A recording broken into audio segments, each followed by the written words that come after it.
মিষ্টি ক্ল্যাম্পের আরেকটি নতুন এপিসোডে সবাইকে স্বাগত জানিয়ে আমি চন্দ্রিমা আজ হাজির হয়েছি নিরামিষ সাদা আলুর দম রেসিপি নিয়ে। ভীষণই সিম্পল কিছু উপকরণ দিয়ে এই রেসিপিটা বানানো যায় আর খেতে হয় ভীষণই সুস্বাদু। দেরি না করে চটপট দেখে নেওয়া যাক আমার আজকের রেসিপি। আশা রাখছি ভিডিওটা আপনাদের পছন্দ হবে, তাই ভিডিও ভালো লাগলে লাইক, শেয়ার আর কমেন্ট করতে ভুলবেন না। আর এই বন্ধুর চ্যানেলটি অবশ্যই সাবস্ক্রাইব করে এই বন্ধুর পাশে থাকবেন। এই রেসিপিটার জন্য প্রথমে একটা ভাজা মশলা তৈরি করে নেব। তার জন্য কড়াতে দিয়ে দিচ্ছি 2 টিস্পুন গোটা ধনে, 10-12টা গোটা গোলমরিচ দিয়ে দিলাম, 3টে ছোট এলাচ, একটা দারচিনি স্টিক আর একটা দিয়ে দিচ্ছি গোটা শুকনো লঙ্কা। হালকা করে মশলাটাকে একটু ভেজে নেব।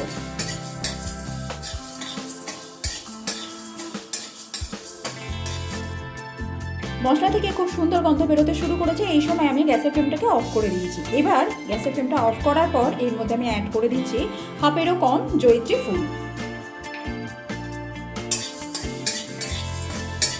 কড়াতে যে হিটটা আছে এই হিটেই জয়িত্রীটা ড্রাই রোস্ট হয়ে যাবে।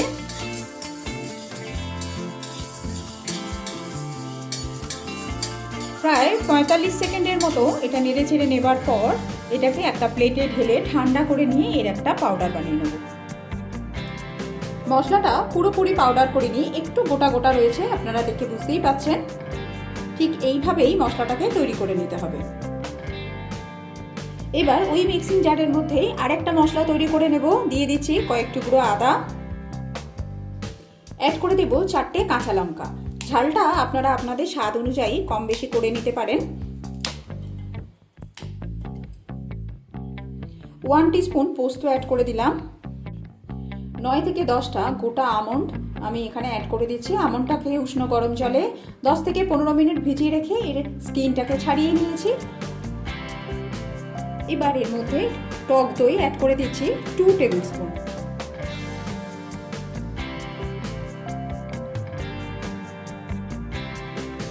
এগুলোর একটা মিহি পেস্ট তৈরি করে নেব।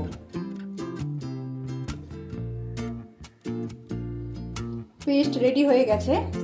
ঠিক এরকম একটা মিহি পেস্ট তৈরি করে নিতে হবে।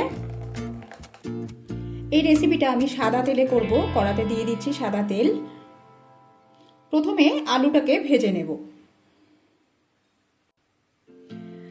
এখানে আমি 700 গ্রাম সেদ্ধ করা ছোট সাইজের আলু নিয়েছি। আলুর খোসাগুলোকে সেদ্ধ করার পর ছাড়িয়ে নিয়েছি। এই আলুগুলোকে হালকা করে একটু ভেজে নিতে হবে।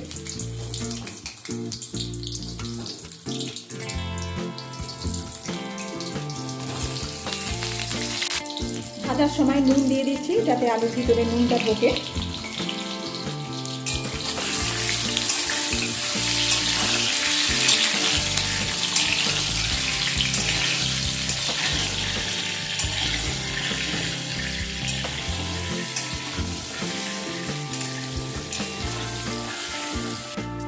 আলু ভেজে নেওয়া হয়ে গেলে এবার তুলে নেব।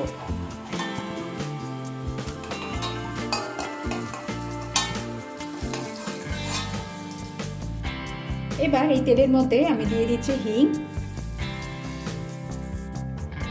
হিংটা দেবার পর এর মধ্যে আদা, কাঁচা লঙ্কা, টক দইয়ের যে পেস্ট বাদাম দিয়ে তৈরি করেছিলাম সেটা অ্যাড করে দিলাম। বাটির গায়ে লেগে থাকা মশলা ধুয়ে সামান্য পরিমাণ জল অ্যাড করে দিলাম। খুব ভালোভাবে মশলাটাকে এবার কষিয়ে নিতে হবে।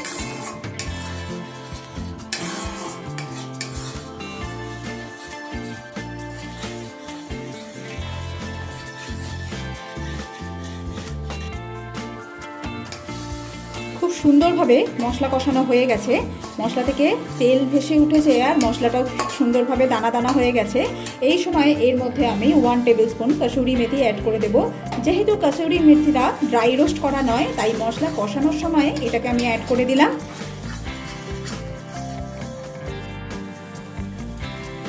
কসুরি মেথিটা দেবার পর আরও প্রায় 45 সেকেন্ড সময় নিয়ে একটু নাড়াচাড়া করে নিয়েছি। এবার এর মধ্যে আমি আলু দিয়ে দিচ্ছি। আলুটা দেবার পর প্রথমে যে ভাজা মশলাটা আমি তৈরি করে রেখেছিলাম তার অর্ধেকটা আমি এখন দিয়ে দিলাম, বাকি অর্ধেকটা পরে ব্যবহার করব। এবার মশলার সাথে আলুটা প্রায় 1.5 থেকে 2 মিনিট সময় নিয়ে একটু নাড়াচাড়া করে নেব।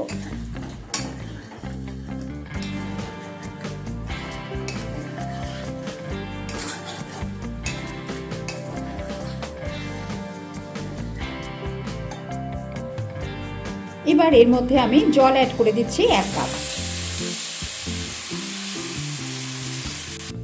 জলটা অ্যাড করে দেওয়ার পর 1 কাপ দুধ অ্যাড করে দিচ্ছি।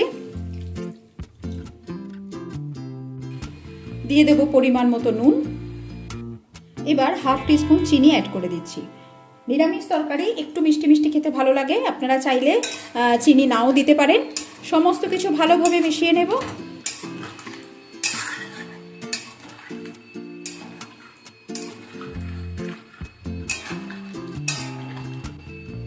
এবার এটাকে চাপা দিয়ে 4 থেকে 5 মিনিট সময় নিয়ে কুক করে নেব। মাঝে একবার ঢাকনা খুলে বাকি যে অর্ধেক ভেজে রাখা মশলাটা আছে সেইটাকে আমি অ্যাড করে দিলাম।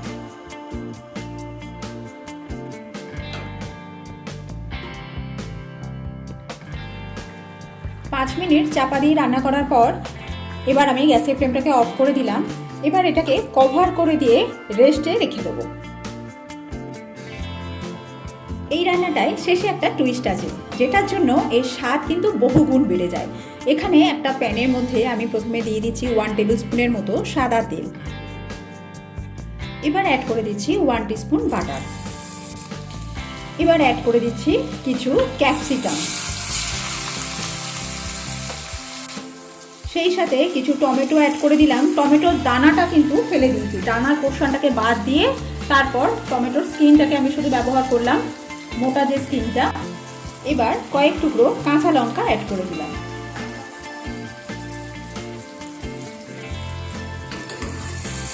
সমস্ত কিছু খানিকক্ষণ একটু নাড়াচাড়া করে নেব।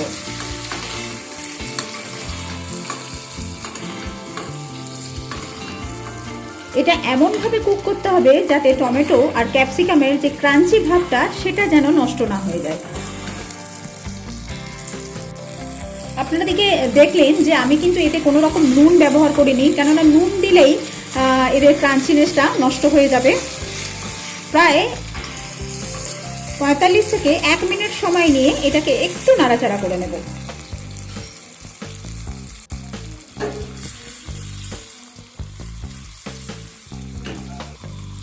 এটা রেডি হয়ে গেছে।